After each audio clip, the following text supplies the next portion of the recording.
본격 팟캐스트형 투자 유튜브 닥터조의 쉬운 바이오 쉬바. 오늘은 닥터조의 쉬운 바이오 뉴스 쉬바앤 D&D 파마텍 편입니다. D&D 파마텍 이야기를 하기에 앞서서 쉬바 채널에 대한 이야기를 잠깐 해보려고 합니다. 쉬바를 시작한 지 3개월이 조금 안 됐고 12개의 영상을 만들어서 올렸는데 가끔씩 지인분들에게서 연락이 옵니다. 그분들이 굉장히 궁금해하는 게 쉬바 그거 왜 하는 거야? 이거를 굉장히 궁금해 하시더라고요. 거기에 대한 답을 드리자면 저도 잘 모르겠어요. 애초에 어떤 목적성을 가지고 유튜브를 시작한 게 아니었고, 물론 영상을 만드는 게 상당히 고된 일이지만 나름 재미도 있고, 또 댓글창 보면 부족한 영상이지만 도움이 많이 됐다라는 댓글을 보면 나름 보람도 있더라고요. 그래서 솔직히 말하면 별 생각 없이 그냥 하루하루 해나가고 있습니다. 이렇게 어떤 쉬바의 목적성은 없지만 제가 생각하는 쉬바의 정체성은 있어요. 요즘 말로 하면 뭐 추구미라고 그래야 되나? 쉬바 채널이 추구하는 어떤 방향성은 있는데 그게 바로 이 사진에 보이는 매치스 패션입니다. 영국에 있는 온라인 쇼핑몰이에요. 뭐 의류나 신발 같은 거를 저는 주로 샀었어요. 여기 보이는 이 사진이 매치스 패션에서 배송 온 걸 찍은 사진입니다. 딱 봐도 포장 상태가 완벽하죠. 이렇게 마지막으로 물건을 검수한 사람의 자필 시그니처가 이렇게 들어가 있고, 뭐 반품하는 방법이라든가 그런 것들이 제가 이용해본 어느 쇼핑몰보다 되게 훌륭했어요. 특히 이 매치스 패션은 택배 상자를 열었을 때 이 특유의 이런 두꺼운 어떤 마블링 상자 같은 게 들어있었는데 이거를 여는 순간의 어떤 그 기쁨이라고 그래야 되나? 저는 아직도 기억이 나요. 사실 이 매치스 패션이 대단히 레어하거나 뭐 한정판을 많이 팔거나 그런 쇼핑몰은 아니었거든요. 근데 제가 이 사이트를 많이 이용했던 이유는 바로 이 포장 상태 그리고 이런 감성 이런 것 때문이었습니다. 결국 쇼핑이라는 게 행복하기 위해서 하는 거잖아요. 이 매치스 패션에서 항상 물건을 구매하면 그 박스를 열고 이런 사인을 보는 게 그렇게 기분이 좋을 수가 없더라고요. 제가 추구하는 쉬바 채널도 바로 이 매치스 패션 같은 겁니다. 좋은 회사에 검증된 정보를 안전하고 쾌적하게 딜리버리 하는 게 저의 역할이라고 생각해요. 매치스 패션이 그랬던 것처럼 이 쉬바 안에 들어가 있는 내용이 대단히 특별하거나 어디에서도 들을 수 없는 이야기거나 그런 이야기가 결코 아니거든요. 다 찾아보면 어딘가에 나와 있는 정보들이고 누군가 피땀 흘려서 모아놓은 이야기를 하나하나 짜깁기 해서 이야기를 만들었을 뿐이에요. 그래서 결코 쉬바 채널에 들어가 있는 이 컨텐츠 자체가 특별하진 않다. 하지만 이 매치스 패션처럼 저는 이 정보를 조금 더 안전하고 쾌적하게 여러분께 딜리버리 해드리고 싶다라는 생각을 갖고 있어요. 여기서 한 가지 꼭 조심하셔야 되는 게 어쩌다 그렇게 됐는지 모르겠지만 이 간혹 가다가 쉬바 알 같은 곳에서 소개한 종목을 따라서 매수하시는 분들이 계시더라고요. 그냥 쉬바가 이 종목을 분석해서 뭐 되게 좋은 것 같아요 라는 얘기를 했다는 이유만으로 그거를 무지성 매도하시면 정말 패가망신할 수 있습니다. 어떤 바이오 종목에 대한 공부가 뭐 수학의 정석 같은 거라면 실전 투자는 수능 시험 같은 거예요. 우리가 수학의 정석 한 권만 풀고 수능 시험장에 가진 않잖아요. 뭐 기출 문제도 풀고 다양한 형태의 트렌드에 맞는 문제를 풀고 그제서야 우리는 수능 시험장에 가듯이 이 실전 투자라는 거는 단순히 어떤 종목에 대한 공부를 1시간 했다고 할 수 있는 게 저는 아니라고 생각해요. 더 많은 고민이 필요하고 스스로 조금 더 깊게 공부를 해야 되는 부분이라고 생각을 합니다. 다시 한번 이 점 꼭 명심하시고 쉬바와 함께 해주시면 감사하겠습니다. 저도 재밌고 씩씩하게 한번 채널을 이어나가 보도록 하겠습니다. 이 옆에 있는 이 사진, 사과해요 나한테 이 사진은 디젤매니아라고 혹시 아시나요? 디젤매니아라는 네이버 카페가 있는데 제가 얼마 전에 이 네이버 카페 디젤매니아에서 강퇴를 당했습니다. 제가 그 안에서 무슨 음담패설을 했거나 사기에 휘말렸거나 이런 게 아니라 주식 글을 몇 번 썼었어요. 한 달에 한 번 정도 주식에 대한 글을 간단하게 남겼던 것 같은데 어떤 이유인지 모르겠지만 뭐 한 번, 두 번 경고를 먹더니 최근에 이제 마지막으로 경고를 먹고 이제 강퇴 처리가 됐습니다. 아마도 제가 추측하기로는 사행성 조장이라든가 그런 것 때문에 아마 강퇴를 당하지 않았을까 싶은데 참 씁쓸합니다. 제 딴에는 작은 도움이 될까 해서 이렇게 남긴 글이었는데 그런 주식글이 누군가에게는 사행성 조장 그런 것처럼 읽혔다라는 게 일단은 굉장히 씁쓸하고 두 번째로는 제가 이 디젤매니아라는 카페를 가입한 지 거의 한 20년이 넘었어요. 제가 대학교 때 가입했던 카페인데 당시에는 다음 카페에 디젤매니아가 있었고 네이버에 디젤매니아가 있었거든요. 저는 주로 다음 디메에서 활동을 했었어요.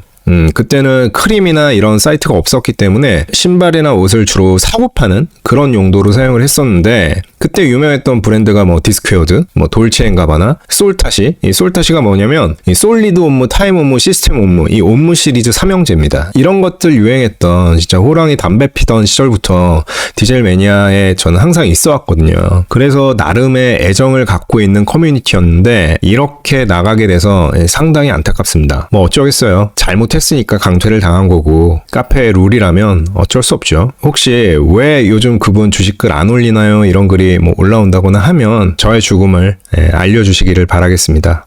제가 디젤매니아에서 뭐 주식글 쓰면서 마지막까지 이 종목은 추천해요 했던 종목이 D&D 파마텍이랑 아이렌이었거든요. 올해 아이렌 100불, D&D 파마텍 30만원 충분히 갈 수 있다고 나는 생각한다 라는 글을 남겼던 기억이 나요. 저는 비록 디젤매니아에 없지만 이 아이렌과 D&D 파마텍이 꼭 타겟 프라이스에 이르러서 사람은 없지만 저의 명예를 지켜주기를 기대하겠습니다. D&D 파마텍 얘기를 해보려고 하는데 진짜 D&D 무슨 일입니까? 오늘이랑 어제 주가가 조금 흐르긴 했지만 한 2주 전에 비하면 거의 2배 가까이 주가가 상승을 했습니다. 그러다 보니까 뭐 블로그나 유튜브에서 D&D 파마텍 얘기도 많이 나오고 했제 그랬제 하는 분들이 종종 보이더라고요. D&D 파마텍 이렇게 될 줄 알았다. 내가 뭐라고 그랬냐. 이 종목 오른다고 하지 않았냐. 이런 생색을 내는 분들이 계신데 저는 그런 거 볼 때마다 뭐지? 싶은 생각이 들어요. 보통 또 그런 얘기를 하는 분들 보면 D&D 파마텍 이 종목 하나를 이렇게 얘기를 하기보다 거의 이제 다이소식으로 뭐 한 10개, 20개 이런 종목을 쭉 밀어놓고 그 중에 하나 터지면 했제 그랬제 하는 경우가 많더라고요. 그 종목 중에 뭐 망한 종목이 있으면 그냥 슬그머니 이야기를 안 하고 그냥 묻어버리고 사실 했제와 그랬제를 하려고 하면 저도 할 수 있습니다. 이 영상이 제가 유튜브 시작한 지 얼마 안 돼서 제가 담은 포트폴리오 소개하면서 D&D 파마텍 이야기를 했었던 거고요. 이때 보면 별의 순간이 다가온다라고 해놓고 메세라가 매각될 수 있다. 재건축이 될 수 있다라는 이야기도 했고 무상증자 이야기도 했었어요. 그래서 이런 재료를 갖고 있는 종목이기 때문에 나는 토픽으로 꼽고 있다라는 이야기를 했었고요. 또 얼마 전에는 제가 위기에 담는 종목이 가장 믿는 종목이라고 하면서 16만 원에 제가 팔란티어 팔아서 추매하겠다 이렇게 최동원 선수까지 갖고 오면서 이런 얘기도 했었고요. 또 이 메세라와 화이자 딜이 나왔을 때 제가 게시판에는 이런 글까지 썼었어요. 메세라가 어떤 선택을 할지 모르겠지만 만에 하나 화이자와 딜이 파토나면 그건 메세라 쪽에서 거절하는 가능성을 보고 있다. 혹은 다른 빅파마에서 딜 규모를 듣고 중간에 하이제킹 해가거나 이 정도면은 솔직히 했제 그랬제 할 수 있는 거 아닌가요? 뭐 다른 거야 그렇다 치더라도 메세라가 누군가가 하이제킹 해갈 수 있다라는 걸 저는 게시판에 남겼고 그게 아직도 들어가면 남아있어요. 이 정도면은 했제 그랬제 할 수 있잖아요. 근데 저는 정말 좀 꼴사나운 것 같아요. 했제 그랬제 하는 게. 어떤 사람이 말을 해서 거기에서 잘된 것만 발라내잖아요. 그러면 누구나 신을 만들 수 있습니다. 이게 제가 생각했을 때는 뭐 사이비 종교라거나 그런 게 만들어지는 원리랑 비슷한데 그 사람이 막 던진 것 중에 어떤 하나가 맞은 거예요. 그걸 가지고 누가 옆에서 바람을 잡으면서 야, 쟤 대박이다. 다 맞춘다. 이런 식으로 발라내기 시작하면 누구나 신이 될 수 있습니다. 했제 그랬제? 아니다. D&D 파마텍은 한국에 이런 생각을 갖고 있는 사람들이 뭐 못해도 한 1000명 이상은 될 거예요. 그리고 D&D 파마텍이 1, 2주 사이에 2배 가까이 상승할 수 있었던 건 원래부터 D&D 파마텍이 좋은 종목이고 튼튼한 종목이었기 때문이에요. 누군가가 여기에 대해서 분위기를 잡고 뭐 투심을 만들고 이런 영향은 저는 없다라고 봅니다. 그래서 저는 D&D 파마텍 뿐만 아니라 어떤 종목이 떡상하고 나면 뭐 했제 그랬제 하는 분들 계신데 좀 그러지 말았으면 좋겠고 행여나 여러분이 거기에 현혹되는 일이 없었으면 좋겠습니다. 했제 그랬제 막 하는 사람 중에 정말 실력이 뛰어나고 제대로 된 사람을 저는 많이 못 본 것 같아요.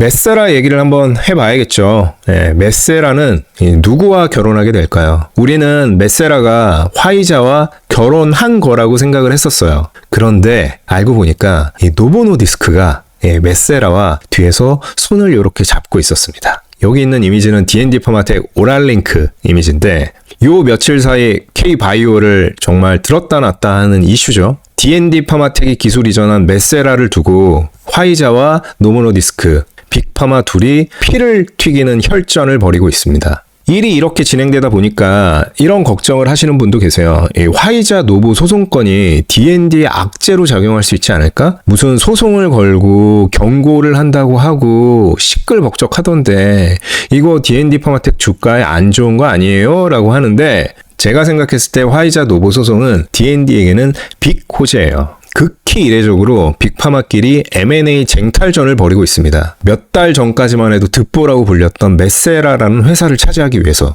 이런 쟁탈전이 벌어지는 이유는 두 회사가 소송을 불사해서라도 메세라를 가져야만 하기 때문이에요. 이 메세라라는 회사는 말씀드렸다시피 비만 치료제에 특화되어 있는 회사인데 장기 지속형 주사제 그리고 경구제 이 두 가지 모두를 갖고 있는 회사입니다. 이 경구제 파이프라인은 D&D 파마텍의 기술이 들어가 있고요. 만약에 이 두 회사가 메세라를 놓치게 된다면 어떤 일이 벌어질까? 화이자는 비만에서 영원히 아웃될 수도 있습니다. 말씀드렸다시피 화이자는 비만에 관심이 없는 게 아니었어요. 오히려 비만을 너무너무 하고 싶어하는 회사였죠. 다누글리프론이라는 비만 경구제를 2번이나 임상에서 실패할 정도로 화이자는 비만의 진심이었어요. 근데 화이자가 메세라를 놓친다? 비만은 영원히 아웃될 수 있습니다. 메세라만 비만 회사가 아니고 뭐 바이킹 테라피틱스나 여러 회사가 있잖아요. 그런 회사들 인수하면 되는 거 아닌가요? 제 생각엔 만약에 화이자가 메세라를 놓치고 바이킹 테라피틱스 같은 회사를 인수하잖아요? 저는 그런 결정을 화이자가 하게 되는 순간 미래에 엄청난 위기에 빠질 수 있다고 생각을 합니다. 그 이유는 이 비만 치료제 시장의 특성상 2등, 3등 기업의 인수가 큰 의미가 없을 수 있어요. 비만약이라는 건 항암제나 이런 게 아니잖아요. 선택권이 그렇게 넓을 필요가 없어요. 고객 입장에서는. 싸거나 아니면 효능이 굉장히 뛰어나거나 그런 제품 몇 개 중에서 고객은 선택하게 될 겁니다. 그런데 이 메세라에 비해서 바이킹 테라피틱스 약이 가질 수 있는 장점이 거의 없어요. 지금까지 나온 데이터만 보면. 그런 상황에서 메세라를 놓쳤다고 바이킹 테라피틱스 같은 거를 산다? 극단적으로는 땅바닥에 돈만 버리는 꼴이 될 수 있습니다. 그렇기 때문에 화이자는 꼭 메세라를 잡아야만 해요. 노보의 상황도 만만치가 않습니다. 노보는 비만의 왕년의 대장이었죠.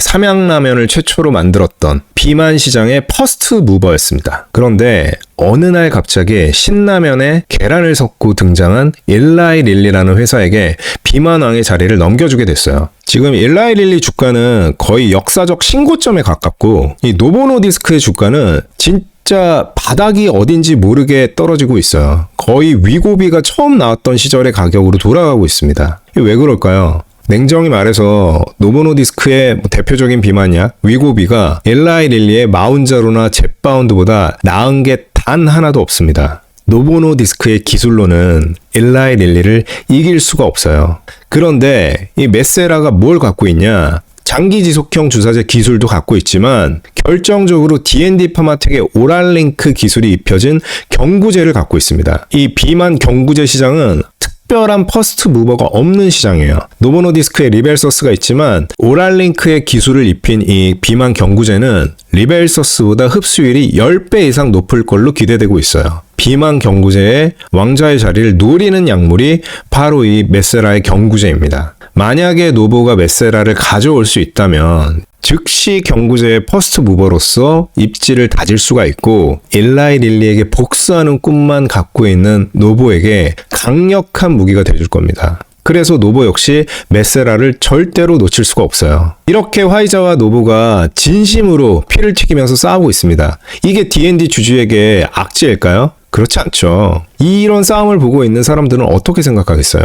와, 회사 기술이 얼마나 좋으면 저러는 거야. 이렇게 생각하지 않겠습니까? D&D 파마텍 주주에게 두 개의 빅파마의 소송전은 층간소음 같은 노이즈가 아니라 여의도 불꽃놀이에 가깝습니다. 그래서 D&D 주주들은 메세라가 뭐 안 팔리겠어요? 결국 이렇게 싸우다가 누군간 갖고 갈 거 아니에요. 그 모습을 흐뭇하게 바라보고 있으면 될 것 같습니다. 메세라 쟁탈전 얘기를 조금 더 해보죠. 네, 쇼미더머니 돈의 크기가 곧 진정성의 크기다라고 제가 적었는데, 제가 화이자가 메세라를 인수한다는 뉴스가 떴을 때 영상에서 이런 얘기를 했었어요. 생각보다 메세라가 너무 싸게 매각됐다. 저는 15조에서 한 20조 정도를 보고 메세라에 투자했다라고 그렇게 말씀드렸는데, 실제로 화이자가 메세라를 사간 가격은 CVR을 포함해서 한 10조 정도에 불과했습니다. 그래서 그게 참 의문이었다라고 말씀을 드렸었죠. 근데 아니나 다를까 메세라는 그 정도 가치의 회사가 아니었습니다. 이 문자는 제가 각색을 한번 해본 건데, 이 유명한 문자예요. 내고에 관한 문자인데, 원래 문자는 뭐냐면, 안녕하세요, 비도 오는데 시원하게 빼주시면 바로 입금해 드릴게요 라고 어떤 구매자가 말하니까 이 판매자가 이렇게 대답을 해요. 여긴 비 안 와요. 화이자와 메세라의 딜도 약간 이런 식이 아니었을까 싶어요. 안녕하세요, 비도 오는데 시원하게 한 100억만 빼주시면 바로 입금해 드릴게요. 화이자랑 쿨거래해요. 참, 이안리드 형님께도 안부 전해주세요. 이렇게 화이자가 메세라에게 이야기를 한 게 아닐까? 그래서 메세라는 아마 화이자를 개진상 같은 걸로 생각하고 있었던 게 아닐까 라는 생각이 좀 들더라고요. 이 쿨거래라는 게 뭡니까? 쿨거래. 중고거래 해보셔서 아시겠지만 이 쿨거래라는 거는 재화의 가치에 맞는 정당한 값을 지불하고 빠르게 체결하는 거래가 쿨거래예요. 화이자처럼 자꾸 얼마 깎아주세요, 이건 안 돼 하면서 이 판매자의 기분을 안 맞춰주고 자기 멋대로 이렇게 하는 거는 쿨거래가 아닙니다. 이렇게 어떤 물건의 가치가 있는데 그것보다 훨씬 싼 가격에 거래가 이루어지게 되면 반드시 중간에 어떤 문제가 생깁니다. 이 메세라 M&A 타임라인을 한번 간단하게 정리를 해봤습니다. 그로스 리서치라는 텔레그램 내용을 참고해서 정리를 했고, 혹시 D&D 퍼마텍 투자자분 중에 그로스 리서치 모르는 분 계시면 이 텔레그램 가입해서 검색하시면 나오니까 꼭 한번 팔로우 해보세요. 투자하는데 도움이 많이 되실 겁니다. 올해 9월 화이자는 최대 73억 달러의 메세라의 인수에 합의합니다. 우리는 여기서 딜이 끝났다고 생각을 했어요. 사랑으로 아파트가 레미안으로 바뀌는구나. 비록 조금 싸긴 하지만 그래도 메세라가 화이자라는 빅파마에 넘어가서 잘 됐다, 이렇게 생각을 했었죠. 근데 한 달 뒤 노보는 최대 93억 달러, 화이자의 가격보다 17억 달러가 비싼 가격으로 메세라에게 비공식적인 제안을 합니다. 야, 니네 화이자한테 판다며? 내가 돈 이만큼 더 줄 테니까 나랑 한번 얘기해 볼래? 그리고 며칠 전에 노보노디스크는 이 90억 달러의 비공식 제안에서 10억 달러를 올린 약 100억 달러의 메세라를 인수하겠다는 제안을 정식으로 제출합니다. 이 이야기를 들은 메세라는 화이자에게 이야기를 하죠. 미안한데 이 노보노디스크가 100억 달러에 우리를 사겠대. 너는 73억 달러에 산다고 그랬잖아. 넌 여기에 대해서 어떻게 생각해? 저는 여기서 화이자가 잘했어야 된다고 생각하는데 최대 81억 달러로 상향 제안합니다. 야, 너 노보노디스크가 돈 조금 더 준다고 이러는 게 어딨어. 너 이미 나랑 결혼한다고 약속했잖아. 이거는 위반이야, 위반.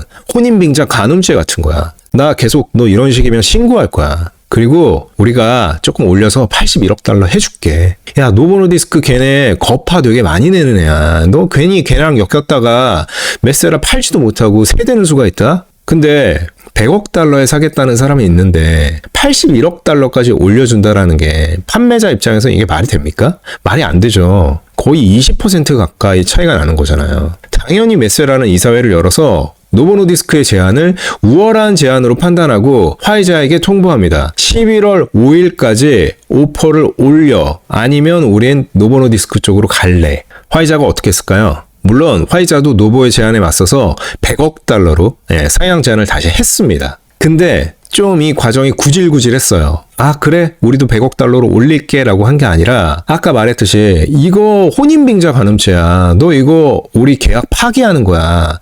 이게 어떻게 우월 제한이야. 우월 제한은 가격으로만 판단할 수 없고 여러 가지 면을 봐야 돼 하면서 법원에다가 소송을 제기해버립니다. 물론 그 소송은 기각이 됐어요. 메세라는 우월 제한을 할 수 있는 권리가 있고 이 화이자도 노보의 제안에 맞서서 금액을 올리든가 해라 라는 게 법원의 명령이었습니다. 그리고 바로 오늘 노보노디스크는 화이자의 금액보다 더 높은 제안을 다시 한번 메세라에게 줬어요. 정확히 얼마인지까지는 제가 찾지 못했는데 노보노디스크 CEO의 어떤 자신감을 봐선 반드시 이 전쟁, 돈의 전쟁에서 이기겠다라는 그런 각오가 되어 있는 것 같아요.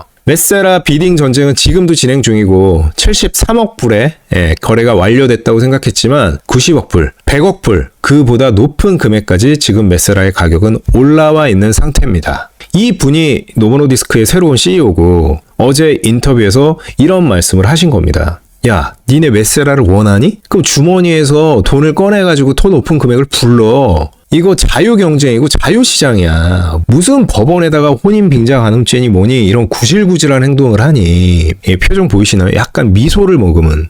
제 생각에 노보노디스크는 돈 싸움에서 화이자에 질 생각은 전혀 없는 것 같아요. 저는 둘 중에 어디로 메세라가 팔려갈지 모르겠지만 결과를 떠나서 화이자의 협상 태도가 조금 아쉬워요. 화이자가 만약에 처음부터 뭐 90억 불이라든가 조금 더 높은 비딩을 메세라의 기분을 맞춰주면서 했다면 일이 이런 식으로까지 진행됐을까?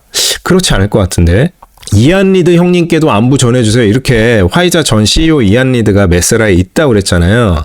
이런 커넥션을 통해서 뭔가 메세라라는 좋은 물건을 조금이라도 싸게 해보려고 했던 속셈이 만약에 화이자에 있었다면 그건 아니었다. 그건 실책이었다. 이거 비즈니스잖아요. 비즈니스. 뭐 안부를 전해? 내가 호구로 보이냐? 뭐 이안 리드님이 실제로 이렇게 생각했을진 모르겠지만 비즈니스입니다. 비즈니스. 비즈니스는 결국 돈으로 말하는 거예요. 구질구질하게 거기에 다른 게 달라붙을 이유가 없습니다. 아무튼 참 흥미로운 싸움이고 어떻게 보면 가슴이 벅차오르는 그런 싸움이에요. 이 메세라라는 회사가 D&D 파마텍에 피가 들어가 있는 그런 회사잖아요. 경구용 비만 치료제의 모든 파이프라인은 D&D 파마텍이 갖고 있고 이런 회사를 차지하기 위해서 화이자와 노보노디스크가 싸우고 있다. 가슴이 웅장해지지 않습니까? 얼마나 기술이 좋으면 이걸 가지고 이렇게 싸울까요? 얼마나 기술이 좋은지 엊그제 충격적인 맷 지지오, 줄여서 맷고 데이터가 포스터 발표가 있었습니다.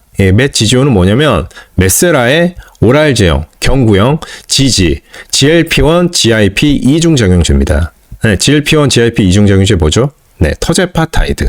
그러니까 터제파타이드와 같은 성분의 오랄 제형이에요. 이 맷 지지오, 맷고 데이터가 포스터 형식으로 비만학회에서 발표가 됐어요. 이렇게 쭉 길게 포스터로 발표가 됐는데 그 중에 핵심적인 내용이라고 할 수 있는 노보노디스크의 세마글루타이드와 맷 지지오의 PK 데이터를 비교해 놓은 그런 그래프입니다. 개에서 두 경구제를 투여했을 때 어떤 식으로 약동학이 나타나는지를 보여주는 그래프예요. 저는 노보노디스크 CEO의 그 미소, 돈은 얼마든지 써주겠다, 메세라를 갖고 오고야 말겠다라는 그 미소가 이런 데이터를 본 것도 영향이 있지 않을까라는 생각이 들어요. 물론 전임상 결과긴 하지만 노보노디스크의 오랄 세마와는 비교가 안 되는 차원이 다른 퍼포먼스를 보여주는 약물이에요. 이 결과가 나오고 나서 터제파타이드를 능가하는 경구제 이런 식으로 타이틀이 뽑혔어요. 물론 이 맷고는 아직 더 많은 임상을 진행을 해야 되고 반드시 마운자로나 젯바운드보다 뛰어난 성능을 가진다고 장담할 수는 없어요. 하지만 이 PK 데이터만 보더라도 맷 지지오는 방광기는 길고 방광기가 기니까 오래 갈 수 있다는 거예요. 우리가 생각하는 비만 경구제는 하루에 한 번 먹고 그런 약인데 그렇지 않을 수 있다. 일주일에 한 번 먹는 비만약이 가능할 정도의 방광기를 갖고 있다. 부작용도 적고 당연히 안전하겠죠. 게다가 흡수율도 높습니다. 이 흡수율이 높다라는 건 뭐죠? 싸다라는 겁니다. 흡수율이 낮으면 이만큼 펩타이드 약을 써야 되는데 맷고처럼 흡수율이 높으면 요만큼 써도 돼요. 단가 경쟁력에서 상대가 안 돼요. 우리가 상상했던 것 이상의 먹는 비만약의 탄생 가능성을 알린 게 이 맷고 데이터예요. 물론 오랄링크 기술은 어느 정도 검증이 된 기술이기 때문에 이 데이터가 잘 나올 거라고 생각했지만 경구용 이중작용제의 데이터가 이 정도로 뽑혀 나올 거라고 생각한 사람은 많지 않았어요. 근데 이런 데이터가 나왔음에도 맷고를 향한 의심의 시선은 있습니다. 이 맷고 포스터 내용을 쭉 다 보다 보면 맷고 약물을 SC로 주사한 부분이 나와요. 거기에 대해서 이제 이야기를 하는 거예요. 야, 이거 경구용 약물인데 왜 피하 주사로 주사를 한 거야? 그리고 이 맷고의 결과를 돋보이게 하기 위해서 유도한 실험 같은데 요런 게 조금 이상한 것 같아. 이런 이야기를 하시는 분들이 계시더라고요. 근데 이 SC 주사 같은 경우에는 이 맷고 약물은 오랄링크 플랫폼을 입힌 약물이기 때문에 소장에서 흡수가 됩니다. 비타민 리간드를 펩타이드에 붙여서 비타민만 들어갈 수 있는 소장의 성분을 따고 들어간다고 그랬잖아요. 그래서 실험 설계 중에 이 맺고 약물이 소장에서 얼마나 잘 흡수되는지 오롯이 보기 위한 그런 실험 단계가 있었어요. 근데 만약에 이 맺고를 SC가 아니라 먹인다라고 생각을 해봐요. 위를 지나가야 되잖아요. 소장을 가기 위해선. 그러면 100%의 약효를 갖고 소장까지 올 수가 없습니다. 그래서 맺고 약물의 소장 흡수율만을 알기 위해서는 위를 지나오는 과정을 없애야 돼요. 이거를 조금 유식한 말로 변인 통제라고 하는데, 그렇게 하기 위해서는 이 위를 거치지 않고 바로 소장으로 쏴주는 실험이 필요했던 겁니다. 그래서 SC로 주사한 거예요. 실험 설계의 목적 자체가 오롯이 소장에서 얼마나 흡수되는지를 보기 위함이었기 때문에 SC로 주사한 거다. 근데 전 이렇게 생각을 해요. 만약에 D&D 파마텍이 올해 1월에 뭐 4만원, 5만원, 시총 한 4천억 할 때 그 정도 회사였으면 이런 반응이 나왔을까? 저는 안 나왔을 거라고 생각해요. 4천억짜리 회사에서 뭐 터제파타이드를 능가하는 경구용 비만약을 만들었다, 이런 포스터 발표를 뭐 하기도 어렵지만, 야, 저 구라 아니야? 저 스캠 아니야? 만약에 했다라고 하면 어떻게 생각할 거냐면, 야, 쟤네가 만약에 저게 사실이면 시총이 4천억인 게 말이 되냐? 이렇게 생각을 했을 것 같아요. 근데 지금 D&D 파마텍 시총이 얼마입니까? 3조가 넘어요. 그때보다 8배 가까이 몸집이 커졌어요. 그래서 제 생각엔 지나치게 엄격한 잣대로 본다라는 거는 그만큼 D&D 파마텍이 진보했다라는 증거라고 생각을 합니다. D&D 파마텍 많이 컸다. 또 이런 얘기도 나옵니다. 화이자 때 제가 설명을 한번 했던 내용인데, 노보가 메세라를 인수하면서 CVR을 마찬가지로 걸었는데 경구용에 대한 내용은 없습니다. 구구절절 설명을 드렸었죠. 왜 CVR이 없는 게 문제가 되지 않는지. CVR에 없다고 중요하지 않은 게 아니다. 근데 이 집은 전이 기름지네라고 했던 그 애널리스트처럼 몇몇 분들이 또 노보 측 CVR의 경구용이 없다고, 이 노보가 메세라를 인수하는 이유는 장기 지속형 주사제 때문이지 경구제에 대한 포션은 상당히 낮다, 이런 식으로 말씀을 하십니다. CVR은 미래에 내가 지불을 할 수도 있고 안 할 수도 있는, 잘 되면 좋은 그런 거예요. 물론 CVR에 넣었다라는 거는 이걸 중요하게 본다라는 건 맞습니다. 그렇기 때문에 내가 추가적인 돈을 지불하겠다라는 거죠. 하지만 CVR에 없다라고 중요한 게 아니다? 그건 말이 안 된다. 돈을 지불하는 사람 입장에서는 줄 수도 있고 안 줄 수도 있는 돈도 물론 중요하지만, 이미 내가 지불하기로 약속한 이 부분의 퍼포먼스가 훨씬 더 크게 느껴질 수도 있는 겁니다. 단순히 CVR만 가지고 이게 중요하다, 중요하지 않다 말할 수 없다. 게다가 앞에서 이야기했듯이 노보의 기술로는 일라이 릴리를 이길 수가 없어요. 특히 일라이 릴리의 주사제 기술, 터제파타이드, 레타트루타이드 이런 기술, 그리고 지금 링크가 나오고 있는 일라이 릴리와 펩트론의 장기 지속형 기술이 결합하게 되면 노보노 디스크가 어떤 마법을 부려도 일라이 릴리를 따라잡기가 쉽지 않은 상황이에요. 근데 노보노 디스크가 메세라를 인수하려는 건 일라이 릴리 다음에 완벽한 2등의 자리를 굳히기 위함이 아니라 완벽한 복수를 꿈꾸기 때문입니다. 뭘로 꿈꿀까요? 노보노 디스크가 메세라가 갖고 있는 장기 지속형 기술을 갖고 와서 그 주사제를 가지고 일라이 릴리와 한번 맞짱을 한번 떠보려는 걸까요? 전 그렇지 않다라고 봐요. 경구제, 일라이 릴리조차 완벽한 한방을 갖고 있지 않은 그 경구제 시장에서 우리가 짱을 먹겠다, 그런 마음이 저는 충분히 읽히거든요. 이게 제가 D&D 파마텍 주주기 때문에 편향적으로 읽히는 건가? 저는 잘 모르겠어요. 맺고를 향한 의심의 시선 이런 것들 결국에는 주가로 증명이 될 겁니다. 제가 누누이 말했듯이 시장은 전능하기 때문에 경구제의 가치가 정말 그렇게 높다면 시장이 주가로 알려줄 거예요. D&D 파마텍은 미래에도 주가가 계속해서 올라갈 겁니다. 내가 맞니 네가 맞니 하기보다 그냥 주가를 한번 보시죠. 결국 다 시간이 해결해줄 문제라고 생각합니다. 또 이제 경구제 이야기가 나오면서 경구제 포션에 대한 이야기가 다시 한번 이야기가 나오고 있어요. 지금 시장의 컨센서스는 한 20% 정도에 불과하지 않을까? 라고 합니다. 왜 그런가 봤더니 일라이 릴리라든가 몇몇 빅파마 대표들이 미래의 비만 치료제 시장에 경구제가 나타나면 분명히 효과적이긴 하겠으나 그럼에도 불구하고 주사제 시장이 80% 이상을 차지할 거다라고 이야기를 했었다는 거예요. 그래서 저 같은 아무개가 내 생각엔 그렇지 않을 것 같은데? 라고 이야기를 해봤자 이 원천봉쇄의 오류에 가로막힙니다. 야, 네가 잘 알겠니? 빅파마 대표가 잘 알겠니? 빅파마 대표님들이 20%라는데 네가 뭐라고 그거보다 높다는 거야. 이런 식으로 논의가 진행이 돼 왔어요. 근데 이 맺고 포스터 데이터가 나온 이후로는 시장의 컨센서스가 저는 바뀔 거라고 생각합니다. 이 빅파마 대표들이 이렇게 얘기했을 때 생각했던 경구제라는 게 있을 거잖아요. 뭐 한 리벨서스 정도의 그런 경구제가 나타났을 때 비만 시장이 어떻게 되냐를 이들은 생각을 했을 텐데, 이 맺고 완전히 증명되진 않았지만 터제파타이드에 가까운 이런 능력을 갖는 경구제가 나올 수도 있는 상황이에요. 이런 경구제가 나온다고 하면 경구제를 보는 시선은 당연히 달라질 거다. 제품이 바뀌면 뷰도 달라질 수밖에 없다. 저는 비만 경구제 시장이 최소한 3할 이상은 차지할 거라고 생각합니다. 그 이유가 뭐냐면 숨은 수요를 끌어낼 수 있을 거라고 생각하기 때문이에요. 제가 D&D 파마텍에 투자하면서 겸사겸사 마운자로를 맞아봤다라고 말씀을 드렸잖아요. 제가 한 175cm에 한 72kg 정도 나가는 남자거든요. 사실 이 마운자로를 굳이 맞을 필요는 없는 사람이에요.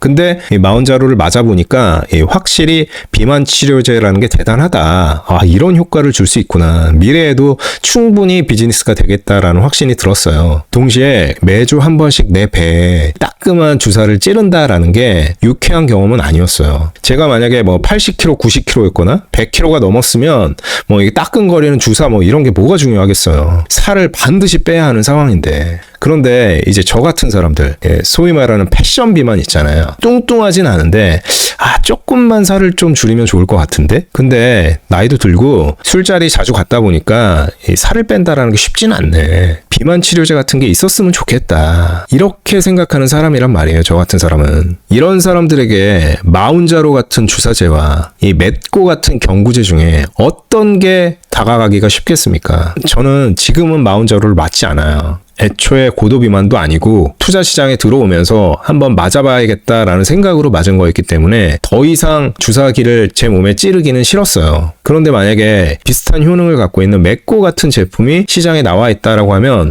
저는 그 경구제는 계속 먹었을 수도 있을 것 같아요. 정리하면 저는 미래에 경구제 시장이 비만 시장의 최소 3할 이상은 차지할 거라고 생각한다. 이유는 지금은 드러나지 않는 숨은 수요, 패션 비만러들의 선택을 받게 될 가능성이 높다. 이 맺고 전임상 데이터, 이것도 물론 중요하지만 이보다 더 중요한 게 있습니다. 이 맺고가 D&D에 오랄 링크를 입힌 기술인데 이렇게 결과가 좋게 나왔잖아요. 그리고 아마도 올해가 가기 전에 경구제 4주 데이터가 나올 예정입니다. 이 개가 아닌 사람에게 실제로 먹여서 4주 동안 체중 감량을 얼마나 보였는지에 대한 데이터가 나올 예정이에요. 만약에 이 데이터까지 이 맺고처럼 좋게 나오면 저는 오랄링크의 추가 애로가 따라올 거라고 생각을 합니다. 지금이야 이 오랄링크를 비만에만 적용하고 있지만 펩타이드 약물 모든 것에 적용할 수 있는 게 오랄링크 플랫폼이에요. 펩타이드 주사제를 경구제로 바꿔서 위가 아닌 소장에서 흡수하게 해주고 흡수율을 높일 수 있게 만들어주는 게 오랄링크다. 펩타이드 주사제 오랄링크 입히면 경구제로 만들 수 있어. 우리가 만들어줄게. 원하는 사람들 다 우리 회사에 연락해. 오랄링크 추가애로 나오지 않겠습니까? 이 D&D 파마텍에서 늘 얘기했던 우리 회사는 신약 회사이자 동시에 플랫폼 회사다라는 말이 바로 이겁니다. 그래서 저는 맺고의 전임상 데이터보다 오히려 더 중요한 거는 이를 통해서 오랄링크의 추가애로가 나올 가능성이 매우 높아졌다. D&D 파마텍에는 이게 훨씬 더 중요한 메시지가 아닐까, 그렇게 생각을 합니다. 또 D&D 파마텍 주가가 이렇게 오른 데는 이 무상증자 1대3 무상증자 공시가 떴습니다. D&D 파마텍은 왜 하필 지금 무상증자를 했을까요? 이 옆에 있는 짤방도 제가 어디서 갖고 와서 조금 바꾼 건데, 아마 남편분이 한 10,000원짜리 한 100장 정도를 이렇게 랩으로 돌돌 싸서 이 변기에 넣어뒀었나 봐요. 근데 이게 와이프한테 걸린 것 같아요. 남편에게 야, 이 돈이 뭐냐 이런 식으로 추궁하던 그런 카톡 짤인데, 이거를 제가 조금 바꿔봤습니다. 이 돈을 발견한 게 저 같은 D&D 주주입니다. 와, 슬기 형, 변기 안에 돈 꽁쳐놓은 것도 놀라운데 이거 얼만데? 어디서 난 거야 대체? 하니까 우리 슬기 형이 이렇게 얘기한 거예요. 그거 제발 건들지 마. 미국 가서 내가 인앤아웃 먹으면서 빅파마들 만나서 개고생하면서 애로 어프론트비로 받아온 거야. 그래서 제가 뭐 하려고 이만큼 큰 돈을 모으는데 진짜 궁금해서 그래 정말로 라고 하니까 이 슬기 형이 이렇게 얘기를 한 겁니다. 너 우리 회사 주주되고 메세라는 듣보잡이다. CVR에 경구제 없다. D&D 퍼마텍은 땡트땡 따까리다. 맘고생만 많이 했잖아. 이 돈으로 TLY012 임상 성공해서 같이 하와이 가서 요트 타고 하려고 내가 모은 거야. 그래서 받아온 돈이야. 개인적으로 D&D 퍼마텍의 이번 무상증자는 상당히 미스테리한 구석이 있습니다. D&D 퍼마텍의 무증 타이밍 때문에 그래요. 아시다시피 D&D 퍼마텍은 최근에 전환사채를 받기 위해 노력하고 있었습니다. 이 전환사채라는 개념을 다시 한번 설명드리면 투자자에게 현금을 받고 현금을 상환하거나 투자자가 현금을 상환받는 대신에 주식으로 전환할 수 있는 권리를 투자자에게 부여하는 것을 전환사채라고 해요.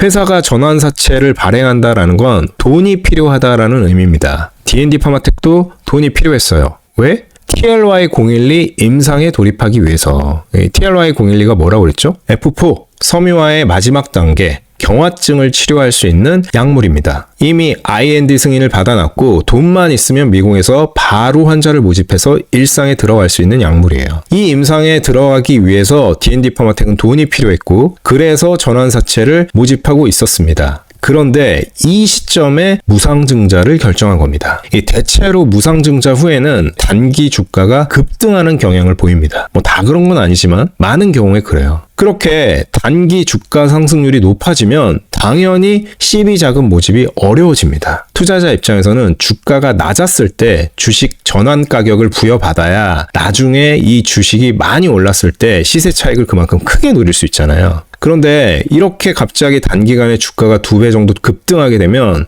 이때는 전환사채 투자를 들어가기가 상당히 애매해집니다. 그만큼 상방이 줄어들었기 때문에 CB를 들어가기가 상당히 부담스러워져요. 근데 왜 D&D 퍼마텍은 무증을 했을까요? 돈이 필요한데. 어떤 분들은 이 무증 뒤에 숨은 호재가 이 노보노디스크의 메사라 참전권 또는 이 맥고 데이터 때문이었을 거라고 하시는데 제 생각은 그건 아닌 것 같아요.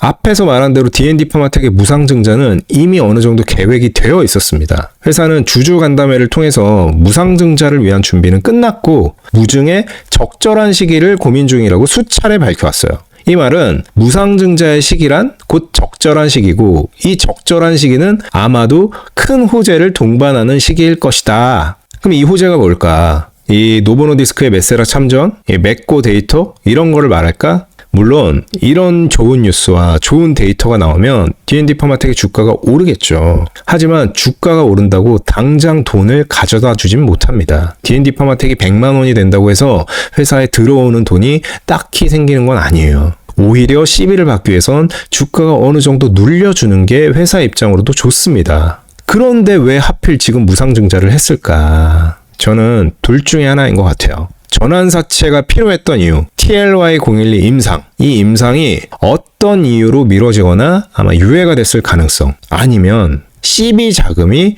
필요하지 않게 됐을 가능성. 이 둘 중에 하나가 아닐까 합니다. TLY012의 임상을 유예하기보다는 CB 자금이 필요하지 않게 되었을 가능성이 더 높지 않을까. 그 말은 뭐다? 근시일 내에 기술 이전이 체결돼서 업프론트가 입금될 수 있지 않을까. 어떤 기술 이전이? DD01일 수도 있고요. 오랄링크일 수도 있고요. NRI01일 수도 있고 NRI02일 수도 있고 그건 몰라요. 하지만 근시일 내에 라이센스 아웃이 체결되는 거 아닐까라는 생각이 자꾸 들어요.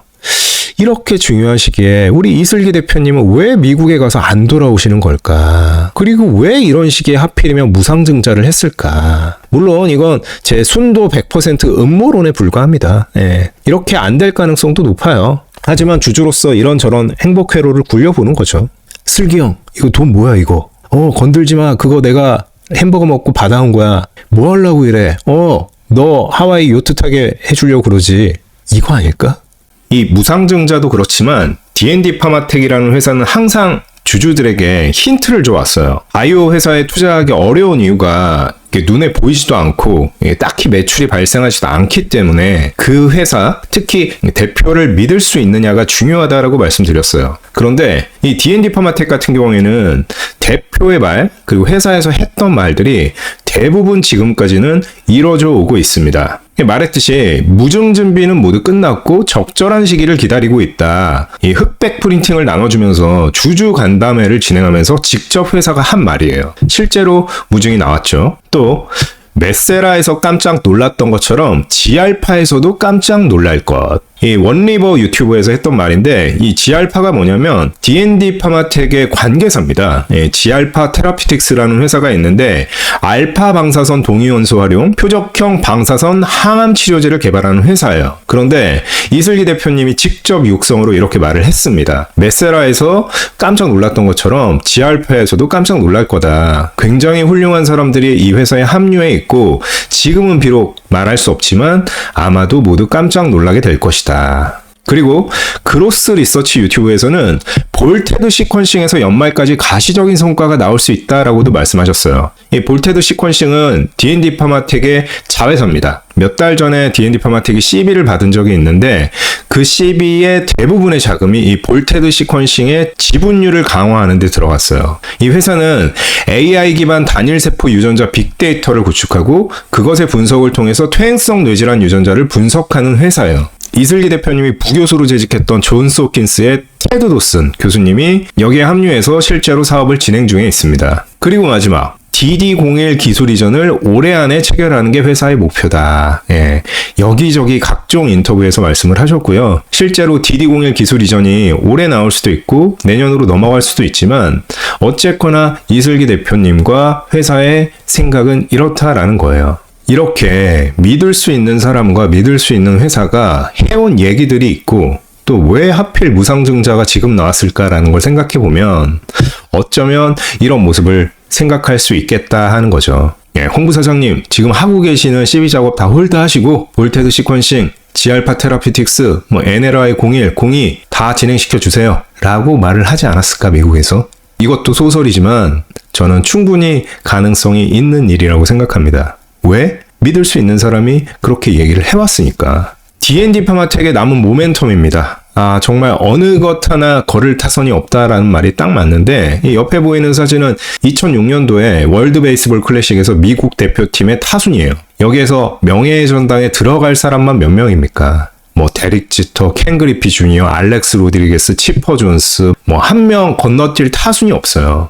D&D 파마텍의 모멘텀이 딱 이렇습니다. 미친 듯이 몰아치는 D&D 모멘텀. 왜 우리가 주식하면서 항상 호재가 나왔을 때 특히 국장의 경우에는 세론을 조심해야 된다라고 말을 하죠. 이미 그건 선반영됐고 재료가 까진 즉시 바로 세력이든 기관이든 물량을 집어 던져서 오히려 주가가 하락하는. 그래서 남아있던 개미만 피해보는 그런 거를 걱정을 하는데 D&D 파마텍 세론 할 수 있을까요? 자신 있을까?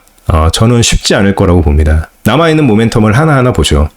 노보 화이자 비딩 전쟁이 현재 진행 중입니다. 조만간 끝날 것 같지만 노보가 메세라를 하이제킹 하든 화이자가 그걸 지켜내든 어쨌거나 메세라의 밸류에이션이 높아졌어요. D&D 파마텍의 밸류에이션을 계산할 때 흔히 이제 메세라 시총의 한 30% 정도를 이제 비만 경구 치료제에 부여해주고 있거든요. 이게 지금의 시장 컨센서스인 것 같은데 메세라의 밸류에이션이 계속해서 높아지면 D&D 파마텍의 밸류에이션도 따라서 높아지는 겁니다. 메세라가 만약에 한 13조에서 15조 정도 밸류에이션으로 인정받는다라고 하면 D&D 파마텍의 경구용 비만 치료제의 밸류에이션도 4조에서 5조 정도가 되는 거예요. 그게 D&D 파마텍의 바텀 밸류에이션이다.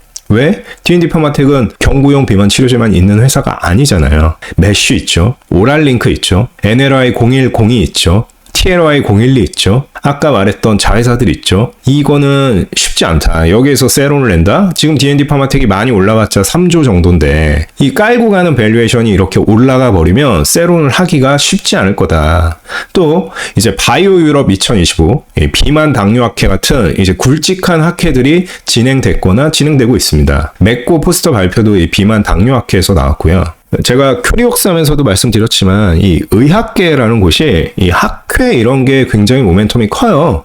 다른 것도 마찬가지지만 권위자나 어떤 발표에 대해서 전문가들이 인정해 주는 것들이 있다 보니까 이런 학회에서 뭔가가 발표되거나 했을 때 그것 자체가 어떤 흐름을 주도한다거나 그 회사의 모멘텀으로 작용하는 경우가 많습니다. 또 미국 최대의 간학회가 열리고 있고요. 여기에는 매버지, 메시의 아버지인 닥터 마젠 교수가 출격합니다.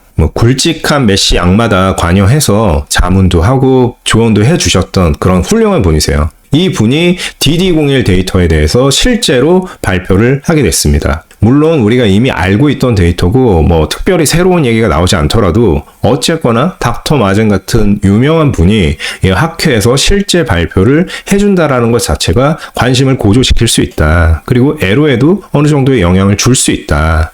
그리고 연말 내로 발표될 것으로 예상되는 맷 245, 맷 0975 4주 결과, 오랄링크를 적용시킨 경구제를 전임상이 아니라 실제 사람에게 먹여보고 그 4주간의 체중 감량 데이터가 나오게 돼 있습니다. 여기에서 만약에 결과가 잘 나온다? 이거는 엄청나다.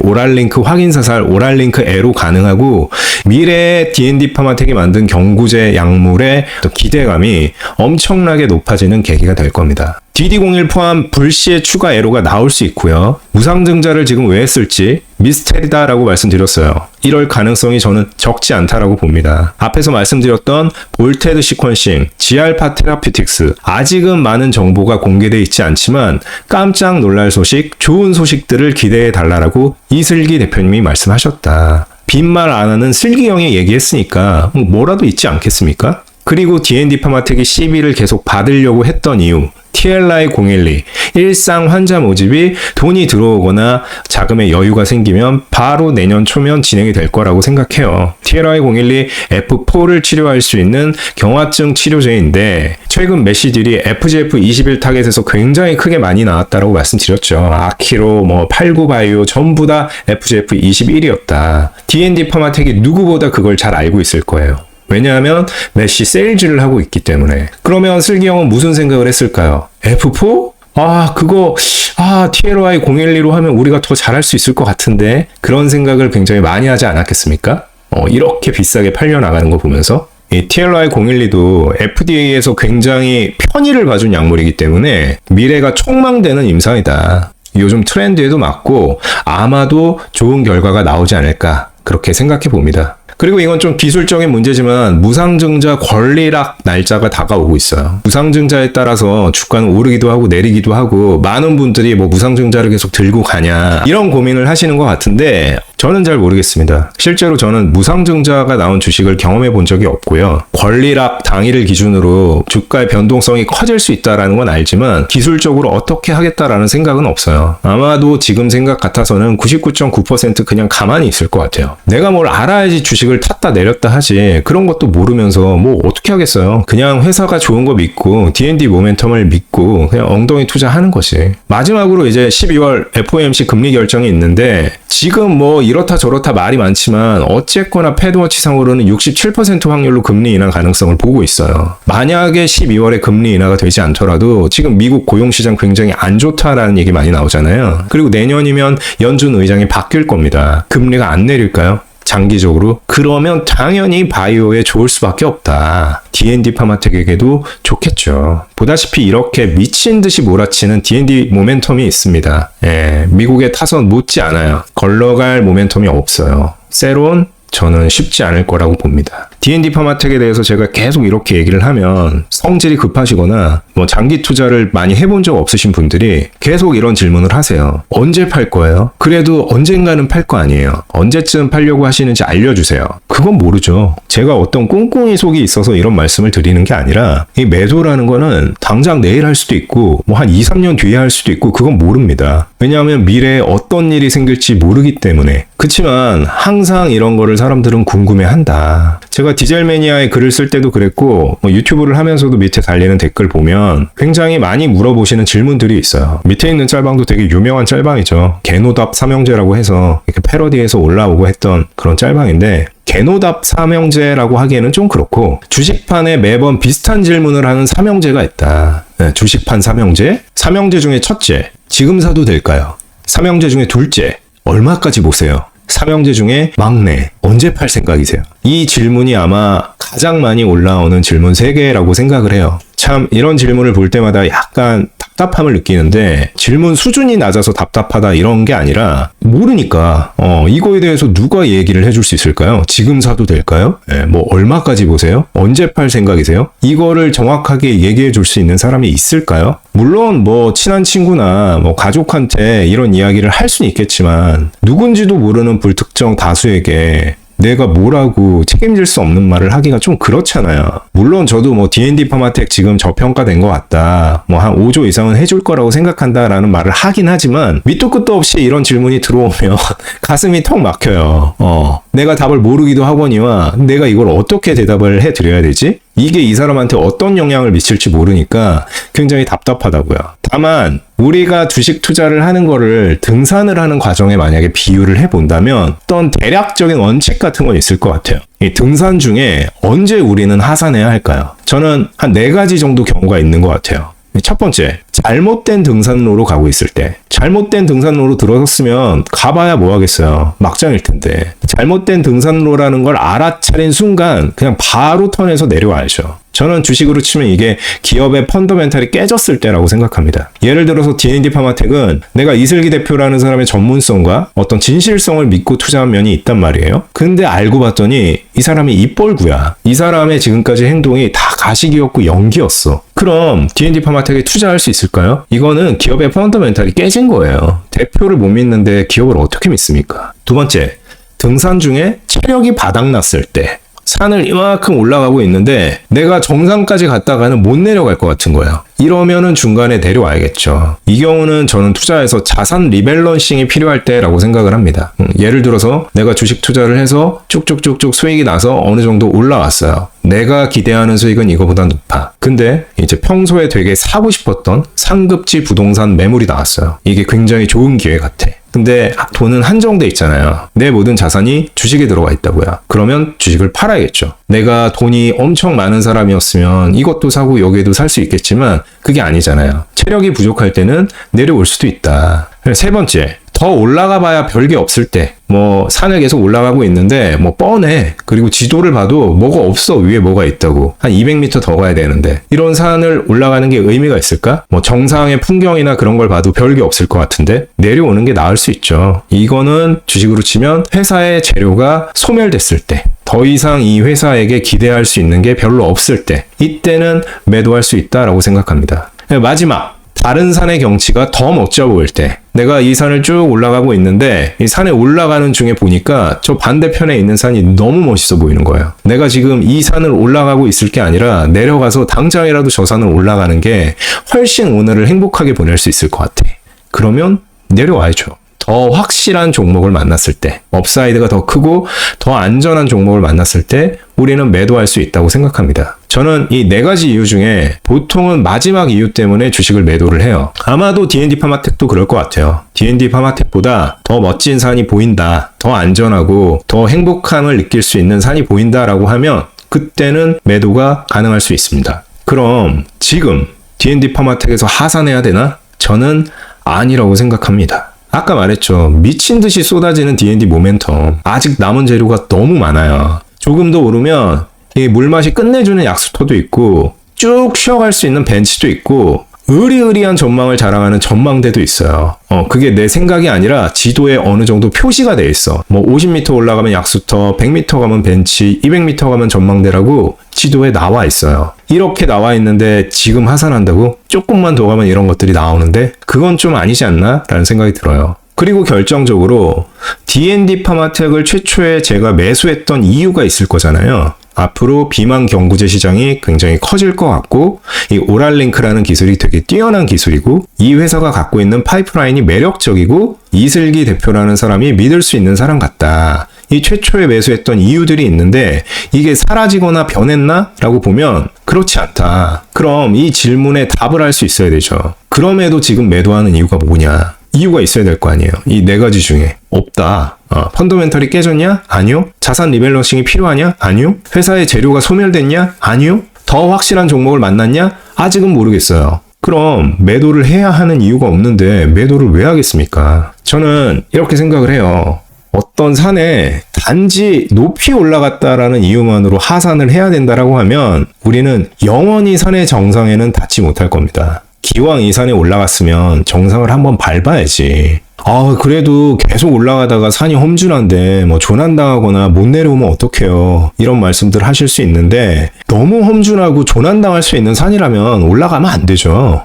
소위 말하는 뭐 개잡주거나 어떤 세력이 장난치는 주식이거나 이런 위험한 주식에는 애초에 타면 안 되는 거고요. 그게 아니라면 단지 지금의 어떤 행복감을 잃어버리는 게 무서워서 자기 스스로 그 행복을 놓는 게 맞나? 저는 이게 약간 이해가 안 가요. 저한테는 이게 어떤 식으로 느껴지냐면 귀멸의 칼날을 보려고 극장에 갔어요. 보신 분 아시겠지만 엄청 재밌잖아요. 신호부 나오고 제니츠 나오고 엄청 재밌다고요. 근데 한 1시간 보다 보니까 너무 재밌어서 옆에 애가 그러는 거예요. 야, 나는 이 정도면 충분해. 너무너무 재밌었고 영화표값은 뽑은 것 같아. 그러니까 우리 지금 나가자. 이게 뭔 소리죠? 아직 아카자가 나오지도 않았어요. 아직 D&D 파마텍의 진짜 역량은 보여주지도 않았다고요. 대규모 외로가 나오지도 않았어요. 이런 상황에서 그냥 먼저 내려간다고요? 특별한 이유가 없이? 저는 아니라고 봅니다. 정리하면 매도 시기? 그건 아무도 모릅니다. 하지만 자기만의 기준은 있어야 되고 그 기준으로 생각해 볼 때 최소한 D&D 파마텍의 매도 시기가 지금은 아니다. 그게 제 생각입니다. D&D 파마텍의 주봉입니다. 언제 주가가 이렇게 올랐나 싶은데 제가 한 요쯤 25년 1월, 12월 이쯤 샀어요. 지리하게 횡보를 하던 게 엊그제 같은데 주가가 벌써 이만큼까지 올라왔습니다. 지나고 나서 보니까 엄청나게 가파르게 주가가 올랐지만 이 D&D 파마텍이라는 주식이 결코 쉬운 주식이 아니었어요. 이 지점. 상한가를 한번 찍었죠. 뭐 때문에? DD01 12주 결과 때문에. 너무너무 좋게 나와서 첫 번째 상한가를 찍었습니다. 야, 이제 D&D 파마텍 꽃길만 가겠구나. 12주 나왔으니까 24주, 48주 나올 거고 남은 재료들 갖고 쭉 우상향 하겠구나 라고 생각을 했지만 웬열 상한가 찍었던 게 2주, 3주 동안 쭉 내리면서 갭을 메워버렸어요. 그 상한가 찍은 다음에 바로 올린 게 아니라 갭 한번 메우는 구간을 거쳐서 다시 올리기 시작했다. 메세라 M&A 때도 마찬가지였습니다. 상한가 찍었죠. 메세라 화이자 인수가 결정되고 나서 한 10여 분 만에 그냥 상한가를 빵 찍어버렸죠. 와, 이거는 진짜 크다. 메세라, 깐부 메세라가 화이자에 팔렸다. 이거는 못 막는다라고 생각을 했지만 마찬가지 1주, 2주, 3주 동안 쭉 내려서 갭을 또 메웠어요. 그리고 지금 이 순간에 와 있는 겁니다. 뭐 무상증자니, 뭐 노보노디스크 참전이니, 뭐 마젠 박사의 발표니 여러 가지가 겹쳐서 이전에 볼 수 없었던 진짜 장대 양봉을 두 번에 걸쳐서 주봉을 쐈어요. 근데 또 보면 슬금슬금 떨어지고 있죠. 뭐 투자 경고 때문인지 뭐 때문인지 모르겠지만 최고가 비해서 14% 정도 주식을 빼고 있어요. 설마 이번엔 그럴 일이 없을 거라고 생각하지만 정말 재수가 없으면 어느 갭일지 모르겠지만 갭을 메우러 내려올 수도 있습니다. 뭐 23만원? 이런 데까지 내려온다라고 생각하면 버티기 힘들죠. 뭐 이런 가격에 샀다거나 이 회사에 대해서 잘 모르는 사람은 이런 주가의 출렁임에 견디기가 쉽진 않아요. 그래서 이쯤에서라도 줄먹하는 게 맞지 않나? 내가 한 18만원에 샀는데 주당 10만원 벌었으면 괜찮잖아. 이때 팔자. 갭을 메우러 내려올 수도 있고 내가 이 회사에 대해서 완벽하게 이해하는 건 아니기 때문에 불안하다고요. 그래도 익절이 맞지 않나? 라는 생각이 들죠. 그런데 또 우리의 버핏 형님의 버금가는 피터 린치 우리 구루 형님께서 이런 말씀을 인터뷰에서 합니다. 당신의 가장 큰 잘못은 좋은 회사를 파는 건데 팔고 나서 2배, 그 다음 3배, 10배까지 늘어나는 걸 보는 거다. 이런 이야기를 하세요. 뭐 줄먹, 이캉올, 뭐 맞죠. 줄 때 먹고 익절은 항상 옳죠. 맞습니다. 맞는데 제 경험상 그리고 다른 분들의 이야기를 들어봐도 주식 투자를 하면서 가장 큰 고통과 후회가 몰려올 때는 내가 어떤 주식을 손절하거나 어떤 주식에 물렸을 때가 아니에요. 너무 빨리 익절했을 때 가장 큰 후회가 찾아온다라고 합니다. 저는 감히 D&D 파마텍이 그런 주식이 될 수 있다라고 생각을 하고 엉덩이 투자가 꼭 필요한 종목 중에 하나라고 생각을 합니다. 많은 재료들이 남아있고 대표와 회사를 믿을만하고 또 이 산업군 자체가 중심에 서 있는 산업이에요. 비만, 메쉬, 성장하는 시장이라고요. 이런 상황에서 줄먹 이캉올이 오를까? 저는 아닌 것 같아요. 아름다운 꿈은 악몽을 이겨내게 한다라고 했는데 실제로 있는 말입니다. 나는 아름다운 꿈도 꾸었고 악몽도 꾸었으나 아름다운 꿈 덕분에 악몽을 이겨낼 수 있었다. 조나스 솔크라는 분이 한 말이래요. 뭐 조나스 아니고 요나스이려나? 아무튼 이 분이 이런 말을 했다고 합니다. 아름다운 꿈도 꾸었고 악몽도 꾸었지만 아름다운 꿈을 꿨던 기억 때문에 악몽을 이겨낼 수 있었다. 좋은 주식이 싸졌을 때만큼 행복한 때는 없어요. 좋은 주식의 변동성은 위기가 아니라 기회인 경우가 대부분입니다. 하지만 그런 말을 알면서도 많은 분들이 그 고통의 순간을 견디지 못하고 떨어져 나가요.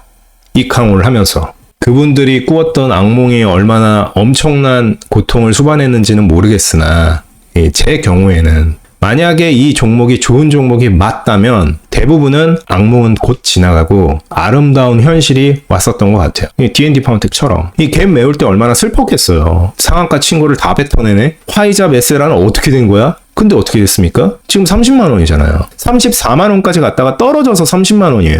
진짜 몇 달 전만 해도 20만 원 가면 오카방 터져나가고 이랬다고요. 막 불꽃 쏘고. 근데 지금 살짝 우울한데 30만 원입니다. 좋은 주식은 이렇다. 그때그때 약간의 요철은 있지만 지나고 나서 보면 아름다워진 경우가 많았다. 이번 영상은 D&D 파마텍의 무상증자에 대한 어떤 기술적인 이야기나 메세라 딜의 아무도 모르는 비화나 앞으로의 재료에 대한 어떤 과학적인 분석이나 이런 게 있진 않습니다.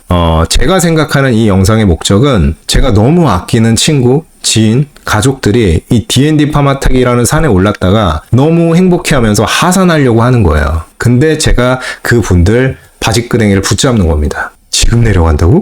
D&D 파마텍이라는 회사를 다시 한번 돌아보시고 놓친 게 있는지 다시 한번 노트에 써보시고 지금 이 주식을 던지는 게 맞는지 다시 한번 확인하셔서 투자의 가장 큰 고통과 후회를 겪는 일이 없으시길 바라겠습니다.